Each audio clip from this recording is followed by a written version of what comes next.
La Commission européenne évoque de sérieuses inquiétudes concernant l'engagement du gouvernement britannique à propos du Brexit. Ces tensions étaient palpables jeudi à Bruxelles lors de la première réunion de l'Assemblée parlementaire de partenariat Union européenne-Royaume-Uni. Une douzaine de députés britanniques ont fait le déplacement pour évoquer l'énergie, la sécurité et les domaines où les deux partenaires peuvent progresser. Mais la question de l'Irlande du Nord planait sur les discussions. Nous sommes profondément inquiets de voir, à ce qu'il semble, le gouvernement britannique s'engager dans une voie unilatérale. Nous savons que les solutions unilatérales ne peuvent pas apporter la paix, la stabilité et la prévisibilité à l'Irlande du Nord. C'est pourquoi je plaide à nouveau pour que nous nous asseyions à la table des négociations et que nous négocions de bonne foi, car jusqu'à présent, nous avons présenté des propositions très larges pour aborder tous les problèmes pratiques.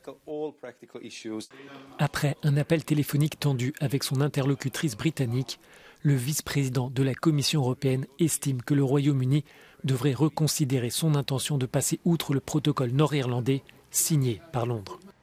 Mais le Royaume-Uni conteste certaines dispositions de cet accord, à moins que les 27 ne reviennent sur la question des contrôles sur les biens entre la Grande-Bretagne et l'Irlande du Nord.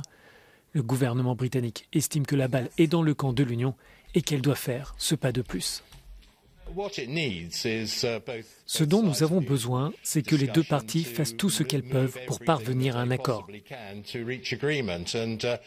Je pense que si nous pouvions le faire et résoudre les problèmes liés à l'accord de retrait, nous pourrions alors coopérer sur de nombreux sujets. Si les discussions devaient rester dans l'impasse, l'Union européenne envisage de prendre des mesures de rétorsion. S'il n'y a pas de respect du protocole, il doit y avoir une réaction politique et une réaction juridique qui sera discutée entre les membres du Conseil. Il y aura évidemment une réaction. Une conséquence possible serait une guerre commerciale, mais cette issue signifierait pour l'Union une crise qui s'ajoute à la guerre en Ukraine.